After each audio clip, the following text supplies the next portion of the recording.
Hello, hello. Hey, everybody. What's up, guys? Matt, how come you're the only one with your last name up today? I don't know. Jenny doesn't even have her credentials up. Well, I mean, here's a little secret, Jenny. These things don't actually live past this recording. We have to go back and do it differently for the actual production. So we're not quite sure why these things show up, but we like to look at them while we're here. So sounds good. Jenny, where are you at geographically? Yeah. I'm in Denver, Colorado. So I landed here after I went to the University of Colorado. So that's cool. Well, hey, thanks for coming, and I can't wait to get into it. But get us warmed up. Why are you here? Yeah. Why am I here? Why are you here? Who the hell are you? That's an existential question. It is. You're not a philosopher though. So we'll. Yeah. No. Actually, I guess I have my own life philosophy. I guess. And as you should. Yeah. Yeah. But give us the origin story. Yeah, man. Yeah, the origins. Well, the reason why it's important that I landed in Colorado, I think, is because I'm an Air Force brat, and I lived all over the country, and I lived in Alaska. And so that's I've just felt very nomadic until I got to Colorado. And then I feel like I'm home. So, but I went to, I all through my life, I've had a lot of success academically. I played basketball at the University of Colorado. I went on to get my PhD in immunology at the University of Colorado. And probably since about the time I was 18 years old, as soon as high school basketball ended, I started feeling depressed and anxious, and was just really getting really down on myself. I wasn't good enough. I'm not doing enough. Every success that I had, it wouldn't fulfill that hole inside of me. It would be like, okay, well, what's next? And I started defining myself as my self-worth was a measure of my accomplishments, not who I was or who I actually am. And so I just was not a happy person for a really long time. And I enjoyed doing science but really deep down inside, what I really wanted to do was be a writer. And so after I did my postdoc and before I had kids, I think I timed it pretty perfectly. What was your dissertation? Can I just ask that? And especially in immunology, it's going to be so hyper specific. Well, so I have to be a little bit more, I have to give you some background. So okay. I studied innate immunity, which is macrophages. And so these are things that swoop in when there's an initial infection before your B cells and T cells get activated. So that's your specific immunity. And so what I was really interested in going into the immunology program was cell signaling. How does the cell know what to start making or what to start doing? It gets signals from the outside and it translates it to the inside, right? And so macrophages are really cool because in response to an inflammatory signal like TNF-alpha, I don't know if you've heard of that signal, it's usually inflammatory, but macrophages can respond in two ways. It'll either activate and proliferate and go attack, or it'll say, we're not needed anymore. We're going to undergo program cell death. So the two very, very different. How do they know the difference? What's the coin toss? Exactly. That's what we were figuring out. That's signaling. And by the way, program cell death is if I start a punk band, that's the name. Yeah. 100%. Yeah. That's great. So we were trying to figure out why we got different, why it would do two different things. And it was all based on the environment it was in, right? So other signals it was receiving, it's not just, everything's so interconnected and so complicated. And my lab found this really interesting scaffolding protein that came to the receptor, the TNF-alpha receptor, and started glomming proteins together. We were trying to figure out okay, in this scenario, which proteins did it attract? And in this scenario, which other proteins did it attract? And how did that affect the downstream signaling of it? So the protein was called TRUS, and a trestle. And we had TRUS knockout mice. And so I did These lots poor of mice, man. I know. They do the weirdest genetic things to them.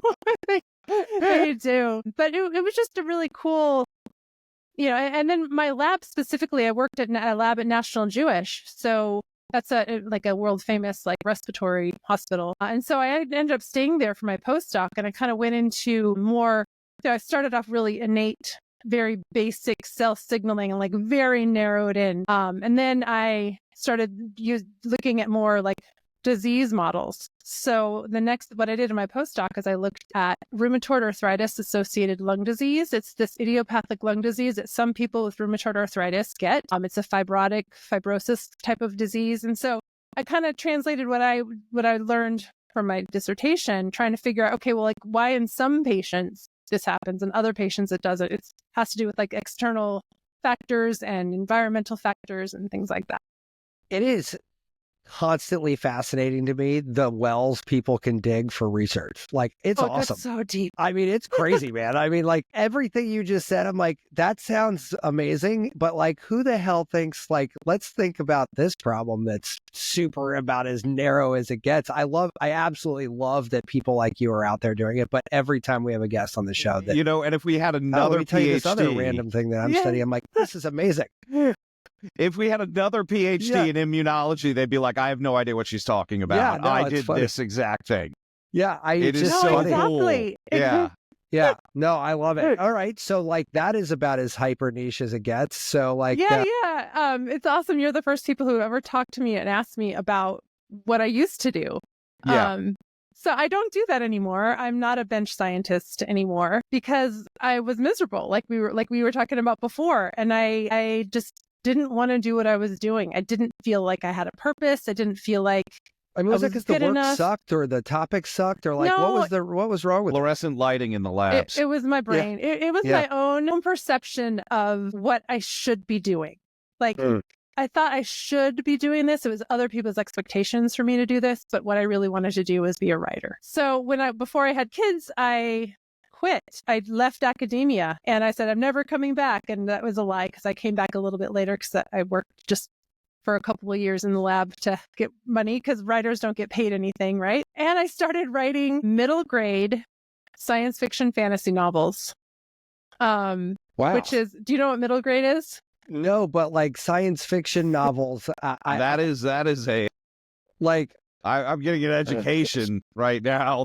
Yeah, like all of a sudden the brakes are on fire and the car is making a sharp left turn. Are we talking like 4, 5, 6 grades, or is like this a different term? 8 to 12-year-olds, like middle schoolers. Middle schoolers. Okay. Before all the young adult relationship drama, love triangles, but like a lot more than like chapter books and picture books. Like these kids not can be sparkly vampires, but almost there. Right. Okay. Yeah. Got it. And then I also started writing. It was weird when I wrote adult short stories. They were very dark and they usually had something to do with death. Maybe that's the program cell death thing. So that it's weird. That's when I stopped working in science, that's kind of what came out. And none of that stuff is published yet. We had 50 podcast episodes before we published one. I just let you know. We were talking about COVID. No one was wearing a mask anymore. Yeah. People were like, what the hell is COVID? Like, you guys are still talking about that? Yeah, no, we filmed that 2 years ago. Yeah. It's so funny. Yeah. But it was really cool, though, because even though I still, and I started a spiritual path, I started meditating. And so I was trying to really figure out, I had young kids. I was trying to figure out like really what I wanted to do and really get over this sense of that I wasn't good enough. And so are you trying to tell me that you're middle-aged and white? I mean, because I feel like that's kind of like almost everybody. Right. Like you said meditate, and I almost went 2,201 days in a row. Yeah. That's where I'm at today. Wow. Yeah. I've fallen off the wagon really hard. It happens a lot. Yeah. But again, so like I said I was never going to go back to the lab, but I did because writers don't make any money. And so I actually... Fair point. This is an amazing, I don't know how this happened, but I went on monster.com and I found a job listing from this person named Luke Comer, who incidentally is my co-author. And he wanted to hire somebody to research and write a book. And I'm like, I can totally do that. That sounds amazing. I didn't even know what it was for. I mean, I thought it was it had something to do with nutrition, but we had this interview, this phone interview, and I remember. Does it pay? I'm in. Yeah, it paid. Yes, it totally paid. And even if it was something I wasn't necessarily burning hot passionate about, I could do it. And it was writing, and it was research, and it was science, and it was bringing it together. But we talked. I was late picking up my son from preschool because we talked for so long. Because his ideas just so totally resonated with me. Because he's like, we evolved a certain way and our bodies are used to it. But it's only been, less than 10,000 years since our entire world changed. And then the agricultural revolution happened, and then the industrial revolution happened, and now we're in the information age, and we are just exponentially changing our environment, but our bodies have not changed. And so there are all of these ways of being that we're so living we're living in discord. Like we have this huge mismatch between what our bodies need and what we're providing it. And so his thing that he kind of narrowed in on and did a deep dive on is nutrition. And he has a book coming out just solely like a deep dive on nutrition, and he's starting a food company. But he had all these other ideas, and he had this idea of like he wanted to write a book. And it's ended up going to be a book series. This is only the first book. But there are 10 different ways that he wanted to explain, like, okay, this is our evolutionary origins. This is especially, we wanted to spend a long time on hunter-gatherers because we lived as hunter-gatherers for most of our hominid existence. And I just kept going, yes, yes, yes. And it felt like I was on, he was totally onto something that I hadn't even really thought about before. So I said yes, and I started researching, and it was like just a blank page. And I learned all kinds of different disciplines, anthropology, genetics, medicine. But what was really cool is as I was researching this and like getting ready to promote it and kind of incorporating all these things into my life, I realized I had this total shift of, it's not that I'm not good enough. It's not that I have a moral failing. It's that I'm living out of accord with my biology. Like society is forcing me to do this. The society is forcing me to think these ways. They're making me eat these things. You know what I mean? There's all this noise out there about what's best for us. And it wasn't working for me. And it wasn't my fault. Like it was just like a switch that went off in my head. Like it's my responsibility to do something about it, because change is not going to come from above. It's going to come from below. Like people like you with podcasts about this kind of thing. It's going to come from the grassroots. But it just made a huge difference to me to realize that I really was like, just had this total mismatch. And that's why I was miserable, not because I couldn't hack it. And so as soon as I started kind of more aligning myself, amazingly, I'm starting to feel better. I'm almost 50, so definitely middle-aged. And I feel better. Yeah, I have a feeling you our exact age? Are you I'm 48? So I'm just sitting here. I'm like sitting here going, yeah, yeah, feels we like feel that. I know yeah, we this feel story. all that. Yeah, yeah, but I feel like I'm in the, all these changes are supposed to happen, and we're all like, we're conditioned that it's just natural for things to go downhill from now, and all all this stuff. And I've never felt better in my life. Like I feel like a second puberty almost. Yeah. Like everything's on fire, but I think I'm doing all right. Yeah.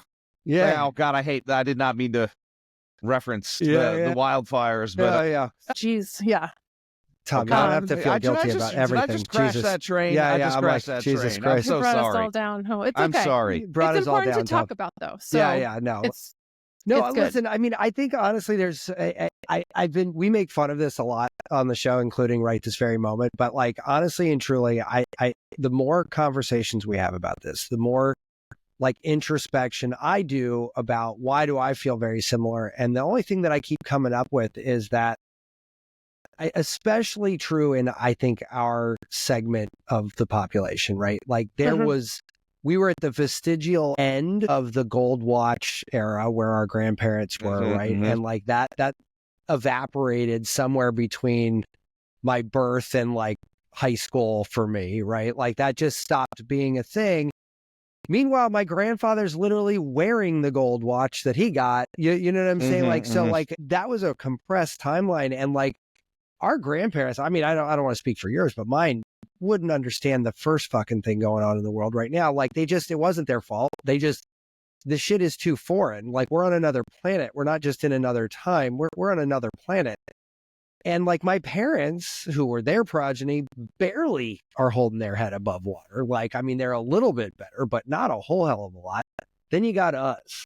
We were born without a cell phone on an Atari 2600, and now we're running companies about fucking AI and quantum computers, and like we're talking about all kinds of batshit crazy stuff.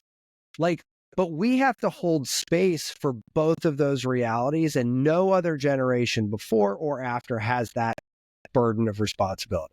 Right. And I feel Did like you single out the Zennials? I No, feel I like just- where that's very like that's even more niche than Gen Xers right Well, there. We no, went so very niche. You know, it's funny. I talked to some kids about why the 90s are popular right now, and like their answer blew me away.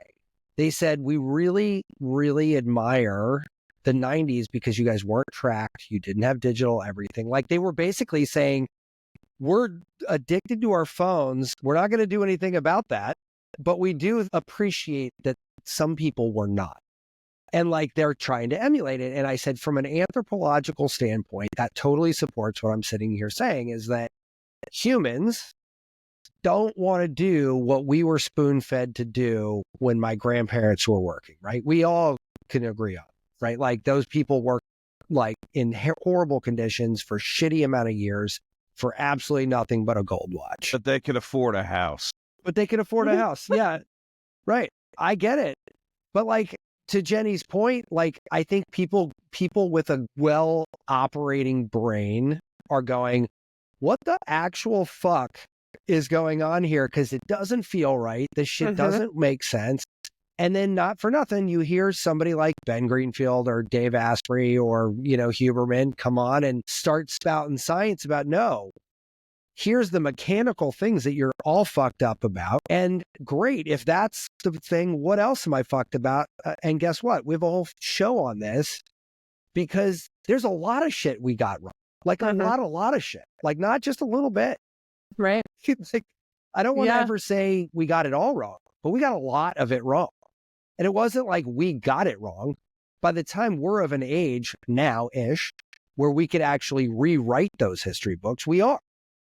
But it wasn't until now where we could actually do that. You know what I mean? I wouldn't put it like we got it wrong. It was just the natural progression of, like you said, what came before and how technology and society and culture changed so fast. But yeah, now that we know and we're trying to change it, that's exactly why we're here. And it's funny because you mentioned all these biohackers, and Luke and I like to think that, you know, well, we're asking like, well, who do you think is the original biohacker? I would say acupuncturist, but that's a personal bias. So we would say Mother Nature, because evolution is like the ultimate biohack for the... It's a great way. It was like, you know, biohacking is kind of just new, and there's not a whole lot of, I mean, there's emerging studies and emerging experiments, but like... Because every day there's a new one that people are swearing by. Like, you got to do this now. And I'm like, there was 10 people in this study. There was 10. But you got to buy this new thing, though. And now you have to buy this. Whereas if you just look at what Mother Nature already did over millions of years, it's like every single time there was a mutation, it was like a biohack. Did it work? Did it not work? If it worked, it stayed in there. It got selectively bred. Yeah. And so I think people who want to biohack and buy all these things and it's beneficial for them, I think that's wonderful. But we can really just simplify and really just go back to how we evolved to live. And I'm not saying like, let's go back to live as hunter-gatherers. I mean, the modern world does have amazing things. And we wouldn't want to go back 10,000 like years. Good coffee. Yes. Yes. Yeah. Good chocolate. You know, I like not having dysentery. I'm a big fan of like, a lot of the things we used to die from, we're not dying from. That's that cool. show, 1,000 Ways to Die in the West. There's only like 900 left. So we're working our way down the list. Yeah. I mean, modern medicine, I mean, say what you will about the modern healthcare industry, but things like, you know, sanitation and antibiotics and just the communicable diseases that we can now prevent and treat that used to be death sentences, right? But now we have all these non-communicable diseases. It's like, you know, we got rid of one, and now 90% of the time you go to the doctor, we're going to see them for something we never used to get.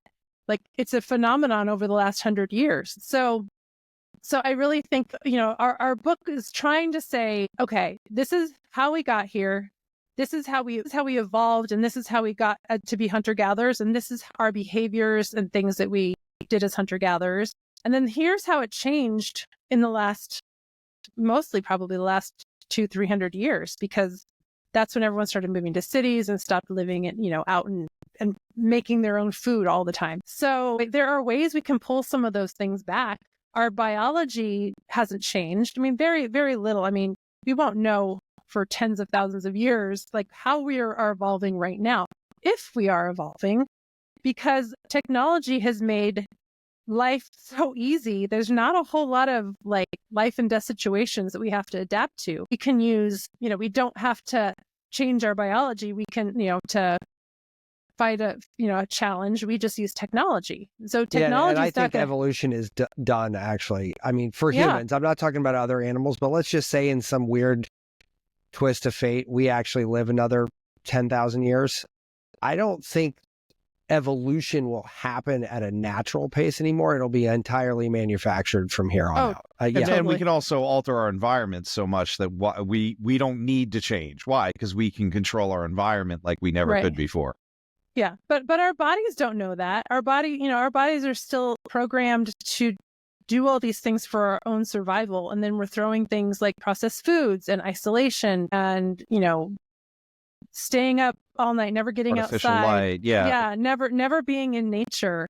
That was Tom's joke about biohacking. He's like, you wouldn't need a fucking cold plunge if you just took a shower. I literally, in the river my office, I have about a dozen different services. If you lived outside more, you would need half of them. Yeah. Gone. And it's true. I mean, it's like if you walked around and just outside in natural light, you got hot in the summer, you got cold in the winter. Yeah. You had the natural stressors that kept you healthy. I mean, there's a really, it's a very niche out there, and I'm not saying this is it, and you as an immunologist can beat me over the head with this, but there was an idea that autoimmune disorders came because we were too clean. Our body didn't have anything to fight. The hygiene hypothesis. Yeah. I mean, thank you for making it more scientific. Yeah, well, I mean, there's a hypothesis that all of these things that we'd be exposed to, playing outside, being on a farm, all of these things would prime our immune system to, it's called Th1, which is more like attacking, B cells, T cells, things like that, those kinds of reactions. But if you don't get that stuff, I think the default is to go to these Th2 type reactions, which is like histamines and things like that. So, and we are not exposed early on when we're making all of this immunological memory and like what's us, what's not us, what's good, what's not good. We're not challenging our immune system. So we don't, when we encounter just not a pathogen, but like pollen or something in food or peanuts or something, like our bodies are like, alert, this is not us, but we're not going to have a Th1 response. We're going to have more of a Th2 response. And that's the allergy, asthma, that kind of response. So but even that though, people take that at face value. And I got to be honest, like we have them coming back on the show, but I just did this like metabolic reset thing with these guys. And I've had low grade seasonal allergies as long as I've been alive, like forever. Like that's just been a thing. I finished that, in August, Tom? Yeah, sounds about right. I have had zero allergies since the week I started this program in August. That's amazing. He did almost die eating a quesadilla, though. Yeah. I watched him. but like we're filming this in January. I mean, that wasn't yesterday. Yeah, right? like 6 months later, you're still feeling strong. And I have had zero, and I mean zero histamine response to anything since then. That is worth mentioning in my mind as I rip through like narratives in my head. I'm like, I am 48 years old and have had this literally as long as I can process conscious thought. And yet I change my diet, heal my gut a little bit and like kind of make a little bit of tweaks here and there and no more allergies. Yeah. So what the fuck was I doing for 47 years? Like I know. You know what I mean? There's so much research out there about just generalized inflammation and how our modern diet and our gut health, our bodies are in this perpetual state of activation. And so that's another, the hygiene hypothesis, but also, if you're just like primed to go out, you're a powder keg because what you're eating is causing all this inflammation in your body, then you're a powder keg. One little thing is going to set you off. Totally. And that's what I'm saying. It's like, when people are like, I have this conversation with my kids all the time. they'll be on their phone, or they'll be like while we're trying to like watch a movie as a family, or they're eating like their fifth cookie, and I keep saying stop with the fucking cookies, right? Like I say, one of these times I'm going to go I'm just going to go buy a pack of cigarettes, and I'm going to light a cigarette right here in the family room. I'm like, well, if we're all just doing dumb shit that we know is terrible for us, why not make it fun? I mean, I used to love smoking cigarettes. I'd chain smoke cigarettes if I didn't know they'd absolutely kill me. And so I don't, right? Like, it's not, I don't do it once in a while. I don't do it like when I'm stressed out or any, like that's called smoking. Like I don't do it, period. Yeah, right. It's like, no, I just don't do it because like, I know it sucks and it makes me feel like shit. It makes my body not react like it should. It makes everything about being alive less good. So I'm not going to fucking do it. I'm not going to do it occasionally. I'm not going to do it every once in a while. I'm not going to do it, period. And that sucks because I really liked cigarettes. I'm not going to lie. But like we do, how many of those habits? How many of those habits do we all do? It might not be as extreme as cigarettes, but like it's the pack of candy in your nightstand drawer, or it's the, you know what I mean? Like it's like that extra pack of sugar in your morning coffee. Like it's like there's just something all the time. And I had a bad week. I'm going to go get drunk. Totally. On Friday. Or I'm going on a podcast. I'm going to get drunk. No, I'm kidding.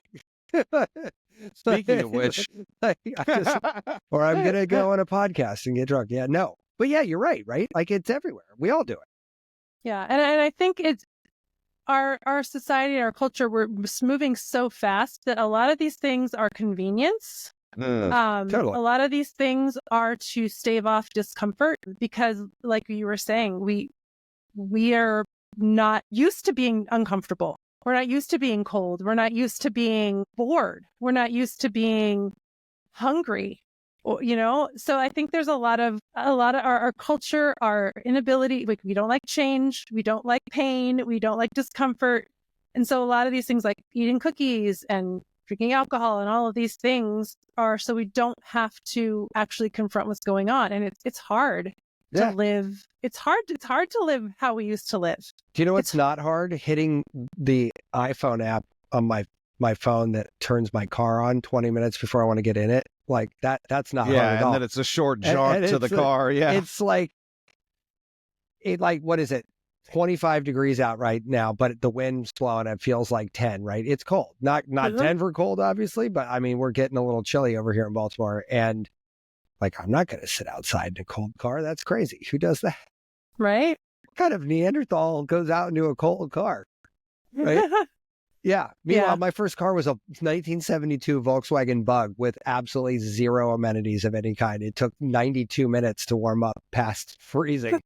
But like once you have a taste of it though, and I think that's the problem, right? Like you get a raise for 10 grand at work and now you go out and you buy maybe a slightly nicer car or you get a better heater for your room or whatever. Once you take that step, you're not going backwards. Like it's just not happening. You know? It's like, you guys are my age. You remember it used to take like 4 or 5 minutes to dial up the internet. Totally. And now my somebody kids picked up the phone and just knocked you off and you'd be living. Yeah. And my kids, if something doesn't load like immediately and they're like, what the fuck, so laggy. Yeah. And I'm like, oh Mom, my gosh. the phone's glitching. You know how long it would have taken me to download a movie? Yeah. 4 days. Back when I was your age. Yeah. We did not have DSL until I got to college. Yeah. Oh man. Yeah. No, but I think that is kind of fun though, because like, so I look at this two ways, and actually this is a great lead into my question, right? Like, so you guys got this book, right? And I think there's a lot of people that are aiming in this direction right now, and I love them people are, but two questions for you. One is, do people give a shit about this level of education? Because like and I'm not saying that like meanly, I love the level of education, but I think I'm noticing more and more that people in our orbit anyway really just want the prescription. Like they're less interested. Tom and I are interested, and we started a show to talk about it. But like most people we talk to are just like, yeah, let's fast forward to the part where you tell me what to do. Yeah, like, what are the five things I have to do and check off? That might be a symptom of modern technology too, right? We have no attention span. And then I Right. guess the other follow-up to that is if they don't have to wonder about how long it took to dial up on the internet, how much more could they accomplish with the information that we have now, not worrying about this? So sort of like a technological Maslow's hierarchy, if you will, right? Where they're like, all right, I don't have to worry about dial up because that shit's instantaneous. So I guess but paradoxically, they want less education. Like you've got access to all the education, and yet we want none of it. So I guess maybe I'm just asking for a little reflection on how are people responding to this book and having this level of education and so Luke and I went back and forth a lot about this because, is this a science book or is it a self-help book? Well, That's a but if fair it's question. if it's a self-help book, people are looking for the 5 things, and we do provide like actionable items, but you have to read about evolution first, and you have to understand where we get there. So the people I've interacted with who are in the health and wellness space, like you two, love the book. They Sure. because they want to do it, and we're not like skyrocketing to the bestseller list or anything, but it's gotten pretty good feedback for the people who have read it. But I think you're right. I think, Luke's talking about like, oh, we need to make a more of a little smaller bite size kind of thing. And we need to make lists and we need to do all these other things. And the companion workbook will probably sell well. Yeah. No, exactly. Because, how do we get the message out there? But you're right. People don't want to learn and educate themselves because they just want to consume mindless things. Like all of the education is out there on the internet or in books or whatever. But what do people mostly choose to do? They want to be entertained. Yeah. Because it's hard to learn. It takes time to learn. It's frustrating to learn. It's frustrating to be wrong. It's frustrating to figure out that you've been doing something wrong your whole life. But all the physical stuff you talked about humans not doing anymore, those are all the mental things humans don't do anymore either, right? Like, so it's like, you don't have to be wrong. Like, you should be wrong. In reality, there's plenty of people that are wrong. I know, I get it, but I would argue there's a large chunk of the population. No, there is, wrong. But they would never admit that they were. They wouldn't even think that they were. No. If I'm right more than Dunning-Kruger? Dunning-Kruger, yeah, the Dunning-Kruger. If I'm right more than like 50% a day, I feel like somebody's lying to me. You know what I mean? Like, I'm like, I can't, like, this just doesn't make sense. Like, I mean, I'm sure you guys are the exact same way. I cover a lot of territory in a day, and like, I couldn't possibly be right about a lot of it. Right? Like, I mean, that's what we're doing. We're like moving rapidly through a world and finding a better path. Most of that shit's going to be wrong. Like, it's got to be. Like, that just makes more sense. Like, and I don't even think about it as right or wrong anymore. I'm just like, it's just like minute 5 of the day, minute 35 of the day, minute 205 of the day. Like, I'm just moving. Like, I'm not, okay, yeah, this was right, this is wrong if we want to peel it back. But I guess I don't care, right? Like, it's well, you have a growth mindset, right? And I think the fact that you were like, I'm expecting to be wrong. I'm expecting to like have my ass handed to me. I'm expecting to learn, because you are continuing to evolve who you are and what you do, what your values are, what's important to you. And so that might be the only way humans can evolve, right? Is, we're not going to evolve genetically, but we can evolve doing mentally. The things that we're doing. And so maybe like you said, for a lot of people, not even this kind of mental, like, enlightening kind of evolution is going to happen.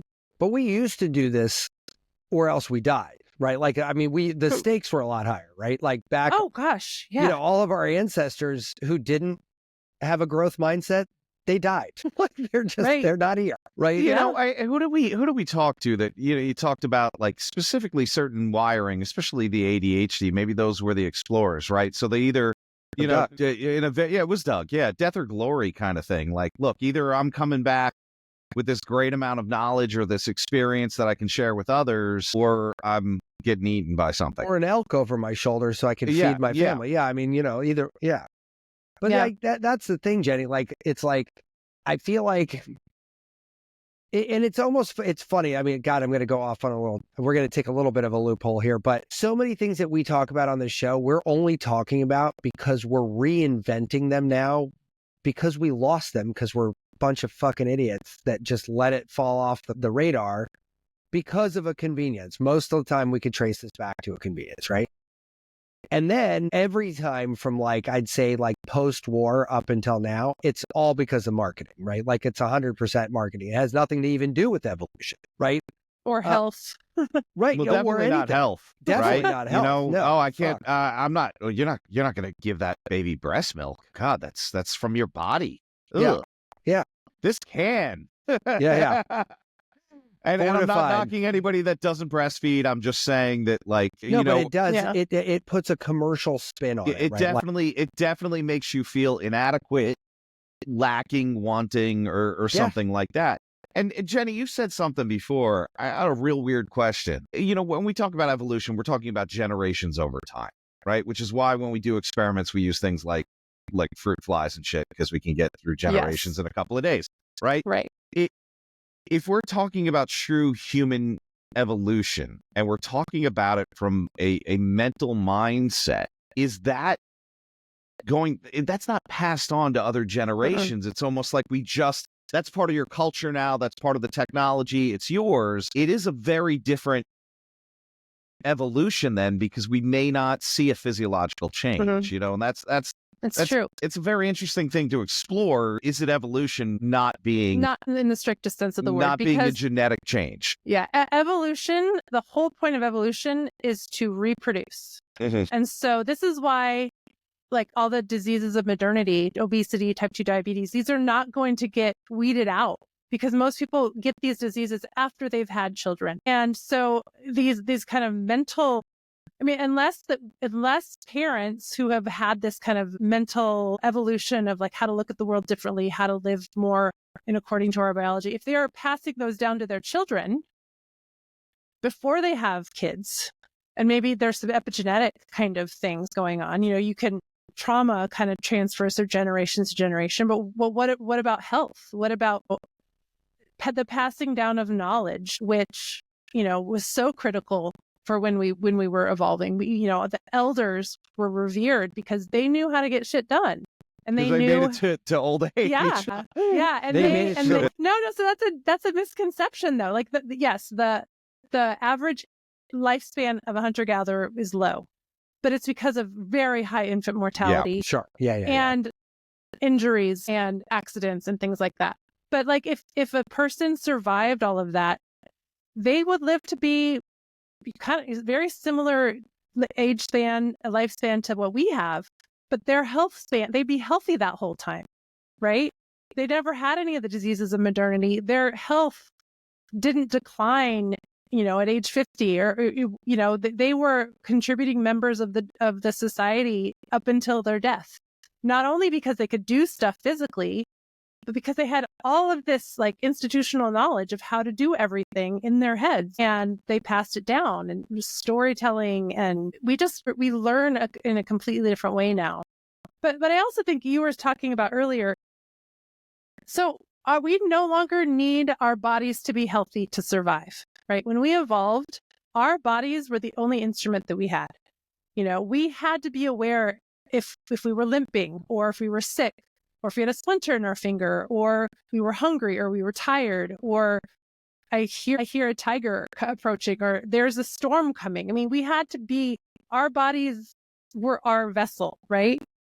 And now we don't have that kind of, our bodies expect us to treat it that way, but we don't, because there's no survival challenges that we that we don't meet with technology. There's nothing our bodies have to do. And so I think as long as we continue on this trajectory, we're just going to get farther and farther away from what we really need. And yes, I think education is so important, but I think people just need to kind of get an aha moment. And hopefully it starts happening. It doesn't happen. A lot of people in their 50s, they're getting that aha moment because their health is starting to tank, and they're like, wait, I didn't sign up for this. But it needs to start happening earlier and earlier. because now earlier and earlier, younger and younger people are getting these diseases that I mean, they yeah, they shouldn't said get. the number one cancer is like under 50. The number one cancer cohort. I mean, that's fucking bonkers, man. Like, why, Yeah. they're dropped. Somebody just told me they want to drop the colon cancer down to 40 now. And I was like, wow, I feel like it just recently dropped to 45 from 50. And now like we're already talking about 40. I mean, what's next? Kindergarten colonoscopies? I mean, it's like crazy. Well, I mean, but once again, changing how we're living, right? Less fiber in people's diets, less nutritious food, less macrophage activity. Is that macrophage? Or it might be overactivity. If we're always in an inflammatory state. Yeah. Our macrophages might be spitting out all these cytokines that are making things worse. It's a great Dr. Oz, soundbite to say inflammation, chronic inflammation kind of thing. But like, there's a lot to that in the sense that we just, like we talked about today, like we just keep doing it. But here's my question, right? Let's say you took the Dr. Oz moment. You said, okay, chronic inflammation, right? Let's try to do something about it. The biggest thing I noticed about that like metabolic thing was it was very anti-inflammatory in nature, right?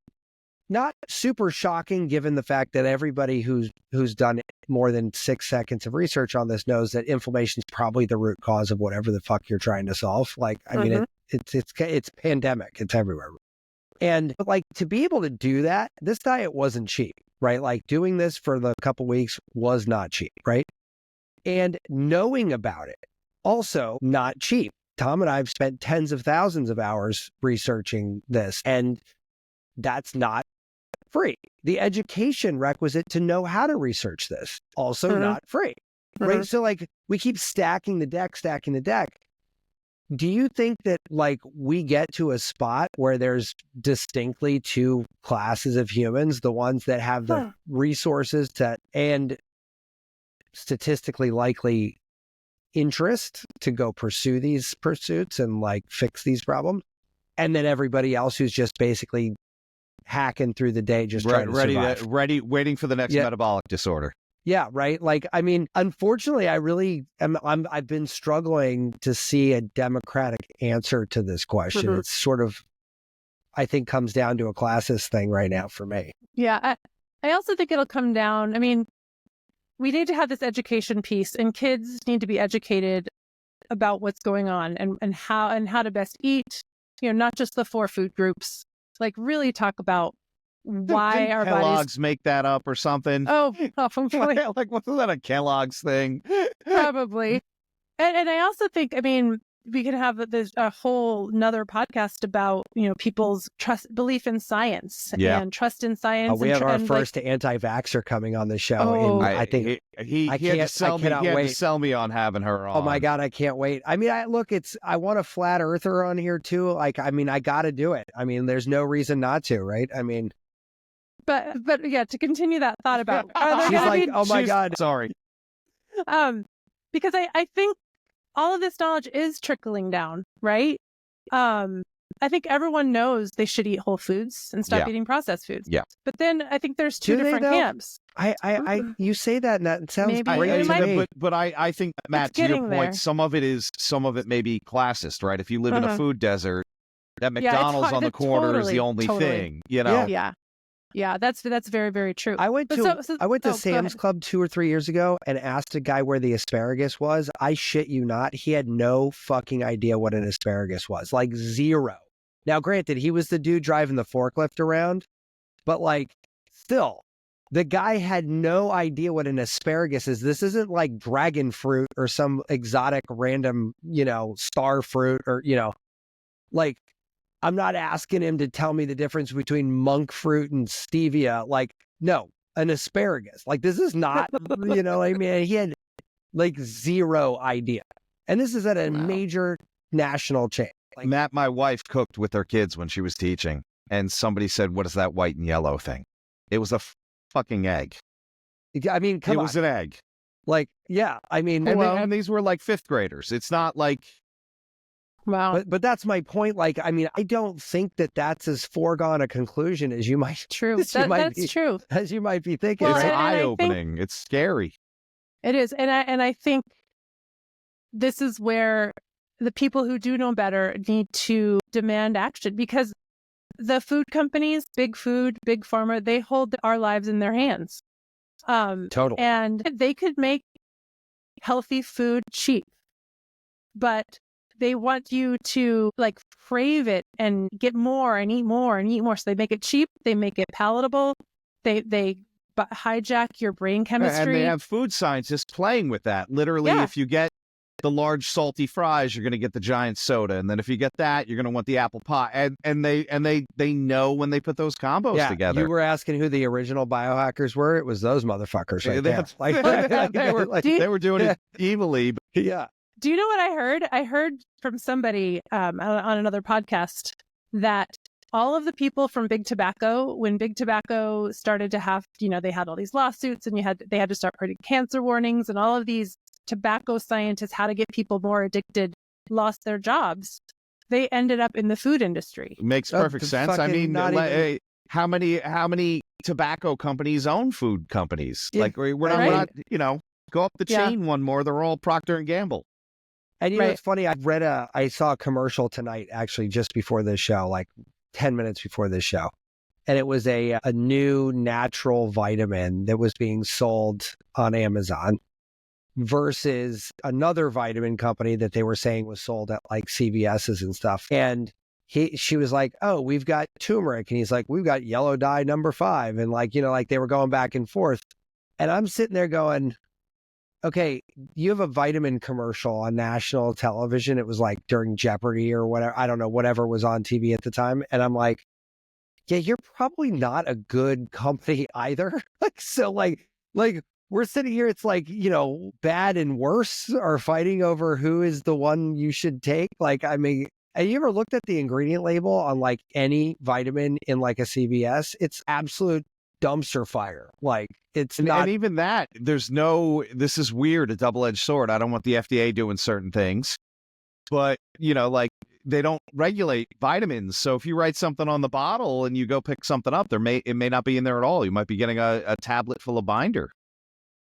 Yeah. Well, and all of these, even these companies who are selling this horrible processed food, they can put all natural on their label, and people are like, oh, this is healthy. Like people have this blind trust, and they don't question because the food companies don't want them to question. Yeah, that's exactly what I'm saying. Nobody gives a shit. Nobody gives a shit. My 11-year-old came home and she goes, Dad, so we learned in school today, like if it's got a picture of a fruit on it, but it doesn't say fruit, like how much fruit is in it, that's legal, right? They can say, like, they can intend that it's fruit juice.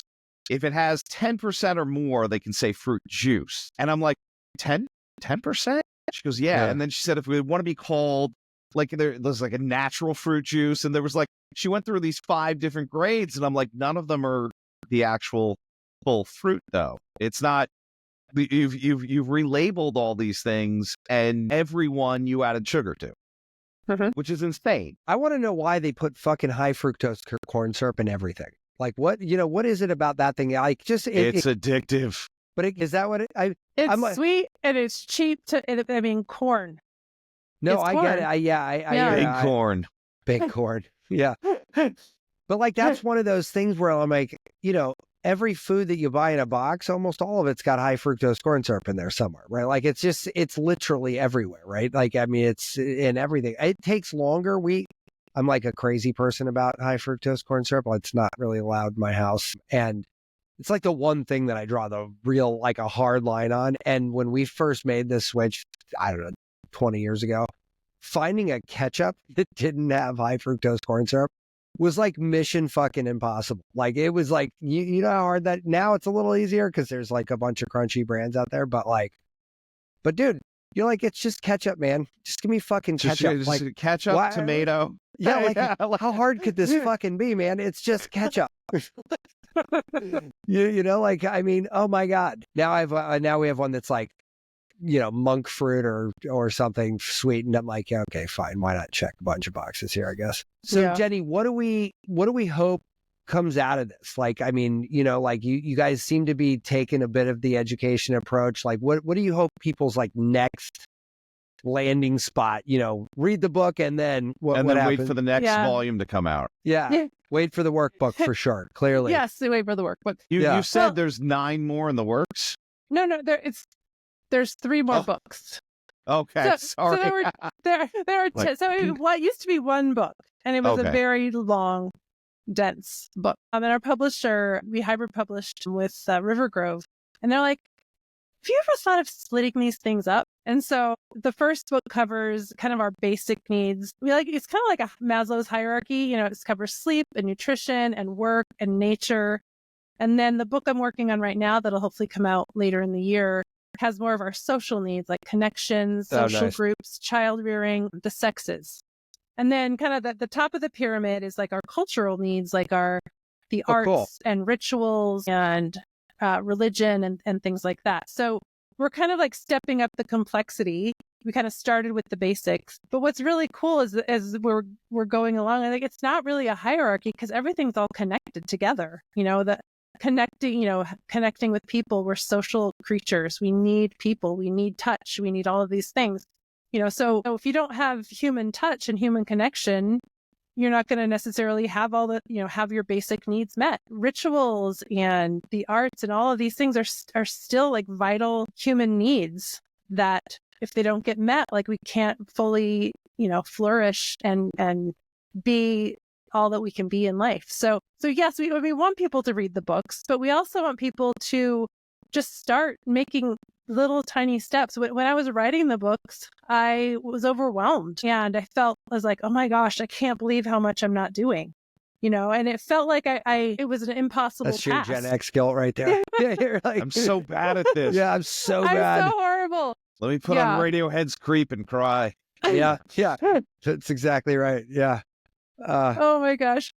But what we hope is, each at the end of each like section or part of the book, each behavior of all these 10 behaviors, we kind of sum up like, okay, for sleep, get sunlight in the morning. Duh. Okay, that's fine, right? Yeah. Decrease blue light.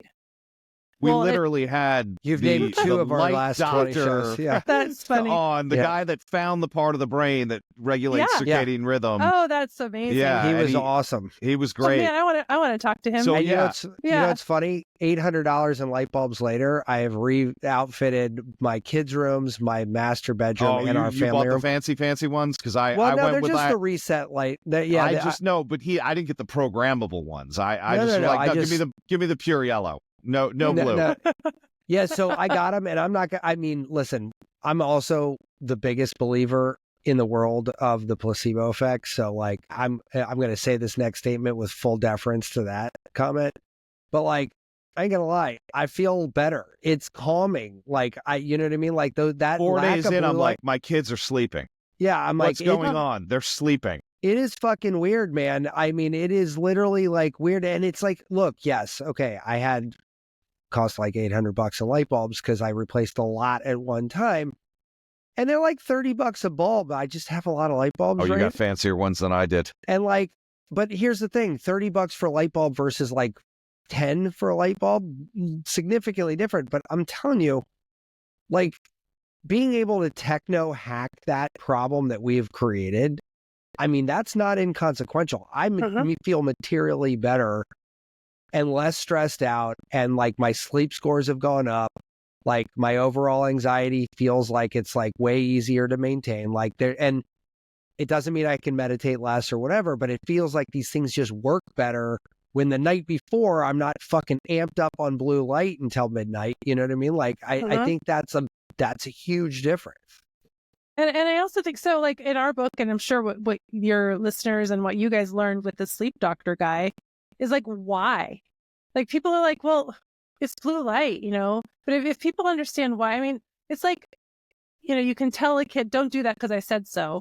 Or you can tell them, don't do this because if you do, this is going to happen. Or this is why you're not supposed to do this. And so, I mean, we're hoping that the education piece of it does come through, and it makes easier for people to make those hard decisions because they know the history and why they should and why it's important.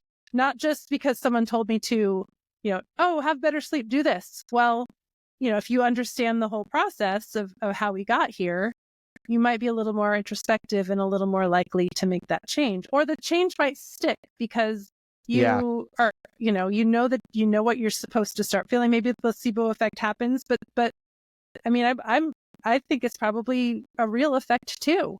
Well, placebo effect is the most powerful drug ever invented by mankind, like ever, right? And like we know this, $0 spent on an NIH researching it, $0, zero clinical studies on it, but fucking this shit is the most powerful drug ever and it costs nothing. Right? Like, I mean, I think it's the only drug. I mean, you know what I mean? Like I got back from a trip for over the holidays, right? Felt a little scratchy throat. I can still hear it a little bit in my voice. You know what I've done for a week? I have thrown the kitchen sink at myself. I mean, every fucking wacko protocol that I know to man. I mean, it's like a rocket launch of bees. It's liposomal glutathione. It's PMF. It's infrared sauna. I mean, I'm like doing teas and Shilajit. And I mean, you name it. Like you name it. And I'm doing it right now. Why? Didn't want to get sick. Didn't end up getting really sick. I don't know if it was any of this shit or if it was just the fact that I wasn't sick to begin with. Maybe you just had a scratchy throat and that was Maybe it. I just had a scratchy throat. It's fucking wintertime and I went to the, Swiss Alps where it was really fucking high and very dry. Maybe that's just the problem. I don't know. Yeah. But you know what? I felt great doing it. And every time I go out of town like that, I'm just going to throw the kitchen sink at it. And if I never get sick another day in my life because I think I'm not going to get sick, then I don't give a shit. I'll lie to you. Like bring it on. Yeah, well, hopefully the more and more people who really want to make change, who want to take control back from external factors, who realize that this is not how we're supposed to live, those are the people that we want to reach first, right? It's going to be natural that they're the ones who are going to do the research and read the book and actually use what the book and maybe start spreading the word and maybe passing it down to their, some of these habits to their children and then their children. I mean, it's starting slow. Luke and I are like, well, it's a science book, but maybe we should make it more self-helpy, because people want, like you said, people want like the 5 things you need to do. And one of them is not read a book. Right. And learn something. So we just have to figure out the best way to put the message there. And talking about marketing and there's all this stuff. There's an organic way to do things, and hopefully that's how it goes. Yeah, but I do appreciate what you guys are doing because, like, for me, and I'm in that group you mentioned earlier on at the top of the show, is like I like to read shit and just like learn more, and I'm constantly evolving, and I truly don't view any of my opinions as like stationary. They're just sort of like vibrating through my field of vision at any given point, right? Like they're just, but that's not normal, right? Like that's not everybody. Like most people. How do you teach that? How do you teach that to I don't people? think you can teach it. I think you just have to inspire people to look. Yeah. Yeah. And I think you have to illuminate the better path, right? Like my brother did his first Ironman the year before I did my first Ironman, right? And my brother trained like 40 hours a week and like he went real crazy. Not crazy for normal Ironman training people. It was actually followed everything to a T, like he was real type A about it. And I did a relay that year. And I fell in love with it. I'm like, this is great. I'm so bummed I'm not doing it. I did the bike and I'm like, the next year I came back and I did the Ironman. My peak, like fucking Mount Everest of the week was 21 hours. And I remember it clearly because my brother was like, there's no fucking way you're going to run an Ironman in 21 on half the thing I did. And he knew that I would smoke cigarettes and all the blah, blah, blah, blah, blah. Not only did I run that Ironman, the same exact race he did, but I beat his time and I trained half as much. Why is that? Because like I had children, I had one child at the time, actually. I didn't have 40 hours a week, right? Like it wasn't an option. Hey, Matt Hampton wants to run an Ironman. Do you have 40 hours? No, I don't. What do you have? I have this. Great. Then how do you make it work? And like, that was the difference, right? Like I didn't look at it as like everybody told me I needed 40 hours because everybody did. The whole world said, this is how much you're supposed to train. And I said, not an option. What's plan B? There was no plan B. There isn't. So I said, you know what? I'm going to start looking up. This was the root of my biohacking starts. Better living through science. Fuck everything else, because like, guess what? Somebody's figured all this shit out, like before you. There's a lot of smart people out there, right? Like, so how do you like get a little lesson from this person, get a little lesson from that person, get a little lesson from that person? So my lessons to people are less about, here's the prescription, because my prescription's for me. It's very, Tom doesn't do Ironman. Me and Tom have nothing in common when it comes to that. Oh God, I hate running. Right. And I Me hate too. weightlifting, and Tom's a kettlebell guy, right? I power lifted for quite some time. And so like, I don't have in this regard, Tom and I aren't really great advice partners, right? Because we don't share a frame of reference. Matt wants me to run a marathon, and I'm just like, that's like, how many movies could I watch in that time? Right. But like, you know what I can do? I can say, hey, Jenny, like, are you more of a runner or a weightlifter? Because I know enough about Tom's protocols and like what gets him out of bed. And now, because I have a broader educational base, I can say, hey man, personally, I'm a runner guy. I'm a distance dude. You telling me you want to do powerlifting? My partner on this pod show has this whole kettlebell thing and this weightlifting, blah, blah, blah, blah, blah. And we can have a whole conversation. But it's because I'm like aggressively proactive with getting new information, right? Like, and somebody said to me, they're like, the only reason that like I couldn't do what you do is because I don't care enough to go out and do the research and do the work and like acquire the knowledge. And the unfortunate problem that I've realized is that if to do what Tom and I do here, you have to be really curious about literally everything. Like you have to like have no boundaries of curiosity. And that's really tough to do when you're trying to pay a mortgage and put kids through school and run them to soccer practice. I mean, shit's hard, man. Like, I mean, there's, Matt, I think what you're saying, I'm sorry, I just cut you off there, but I feel like, to Jenny's question, I think we move the people that are like us first, right? And then people see other people doing those things, well, that's making where I was those going. changes. Yeah. Yes. Right. Sorry, man. No, move the people that can move, right? Like move the people that are going to easily move, right? Like she's going to move, Jenny, you're going to move me and you're going to move Tom real fast, right? Most people that listen to this probably going to move them pretty quick too, right? My brother, probably less so. Like my wife, good luck. Yeah, like, and that's not an indictment on her. It's just that you got to move a fucking mountain to get that woman to move. Well, at least his wife listens to the show. I don't think my wife has heard one. It's okay though. It's probably right outside the door right now going, what the fuck did you say about me? Tom just got his tickets to go see something called Mushrooms and Music, and he's like, I got 4 for our wives. I'm like, that's cute. It was funny because he made a typo inviting one of his friends, and I was like, who the fuck's Bonnie? His wife's name's not Bonnie. I got real nervous. My Bobby. Weird Bobby. Mushroom mistress. Yeah. I've got this wacky biohacking mistress on the side. She just does nothing. God, man. All we do is get together and do a red light. Jenny, how do we send people your direction, man? Like, let's talk about this for a minute. Where are we going? Yeah, well, the book is available on online retailers, so you can search for it there. Our website is just ontheoriginofbeing.com. So it has excerpts there, our bios. It has links to all the podcasts I've done and reviews and things like that. Love it. And also you can buy the book there. Social media is not really my strong suit, but I'm trying. Instagram is probably the place I like best. It's just @on the origin of being. Awesome. And so we're just, like I said, we're starting slow. It's happening very organically. There's not like, I don't see how people who write a book and they're like the New York Times bestseller like a week later.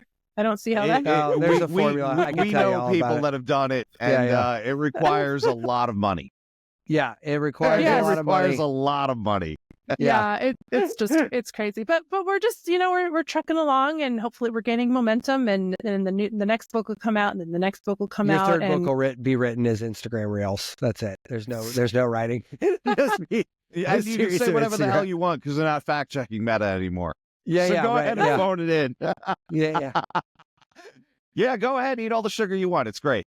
Yeah. I don't need to edit it. The community consensus says this is good. We're good. This one guy. I love big tech. Man. They're the biggest group of fucking idiots. And actually, you know what? They're not idiots. They're actually really smart. They're the biggest group of like transparently marketing predators like that have ever existed. And we all give them the nod and be like, yes, thank you, sir. May I have another? Like, it's just the funniest thing. By the way, Jenny, I've been building tech for 25. That's like my main business. And so like, I've watched all these systems be born. We've built a lot of them. Like, I know how this stuff works. And I laugh when they're like, it's more responsible to change our fact-checking paradigm to a community-driven thing. I'm like, no, it's cheaper, dude. Just fucking say it's cheaper and say that like our lawyers told us we wouldn't get in trouble if somebody was a racist asshole on here because it was community-driven, and we're cool with that. So we're moving on. Like, and I'm like, okay, just at least if you could just be honest, I wouldn't fucking think you're such a dick. But like, you're just lie all the time. It's so fun. Mm-hmm. Anyway, well, and people are like, whatever. They don't care. They don't if care. You lie to them. If they They'll don't care forget if you about lie it, to them. you know, 10 seconds later because somebody's going to post something else that's reactionary or inflammatory or whatever. Totally. Yeah. No, I mean, you know, but at the end of the day, that's probably what we're all going to do. All books in 10 years will be literally 30 seconds, and you just have to like get your shit out. How many apps summarize books now? Oh yeah. You know, like I'm not going to sit there and read that whole thing. Give me the keynotes. I just re-upped my Hemingway subscription literally a week ago. That is one of the best inventions ever. And Jenny, have you ever seen this? Mm-hmm. It's $60 a year. And the books they have on there, the titles they have on there, you could read in 12 minutes or less. Oh, it is literally awesome. Not for like, I don't use it for things that like, I wouldn't read your book, for example, on it because of course not. Your book is something, well, no, for not just because you're here, but because like your book, I actually have like an interest in absorbing nuance too, because like that's the kind of book that has it. But let's say somebody gave me like, Think Fast and Grow Rich, right? Like somebody says, hey, read this book. I don't really give a shit about the nuance of that. That's a Hemingway book all day because I could then go to the event where I'm going to see the person that told me to read this dumb book. I could be then when they ask you a question, you can at least hit the high notes. I liked when they talked about this, correct. or I disagree with that. I could be semi-fluent in it. It takes literally 12 minutes. You can do it like brushing your teeth with a long brushing your teeth kind of thing. Like it's not like a big lift. And I go to a lot of networking events, and this is a really good way to sort of like grease that groove. But it's not a book that I would really want to like. It's not a platform that I would dive in to get some like real subtle details about. You wouldn't spend 6 to 8 hours reading it.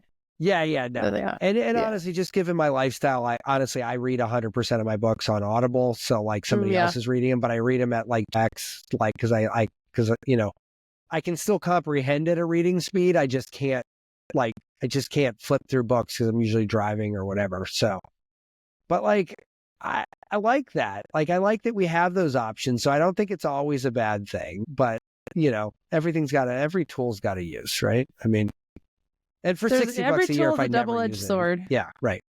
Yeah. I thought every tool was a hammer. Yeah, every. Oh my God. It's from actually. That's funny. That's hilarious.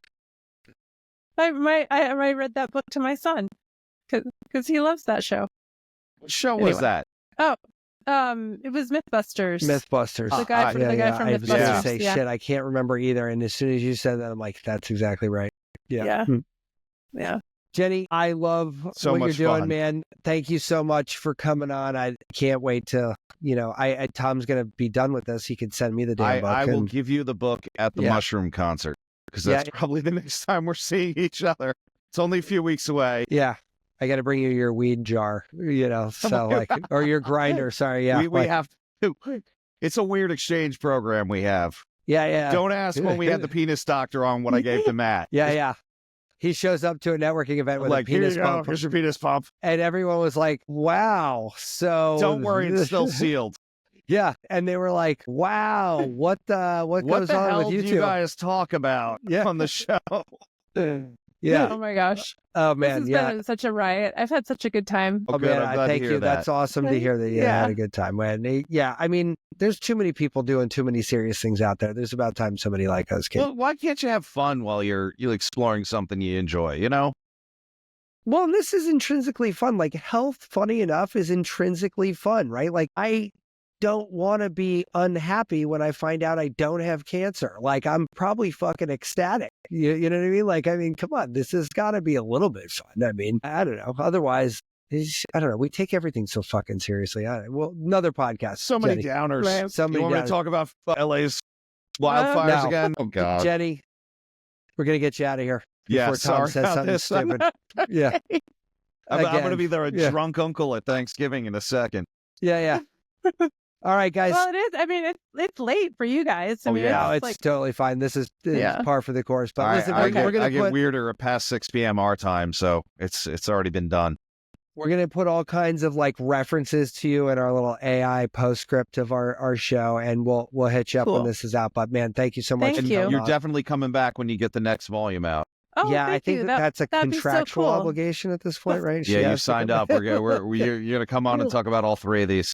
Yeah, one at a That would time. be great. I enjoy that. Thank you. All right, guys, enjoy the weekend. Talk to you guys soon. Take care. Take care. Bye-bye. Be subversive, irreverent. Health is wealth, but you knew that. Everybody knows that. But so is following us on social media at Irreverent Health. And check out our website for more exclusive content at irreverenthealth.com. Oh, I like this. Thanks for tuning into this episode of Irreverent Health.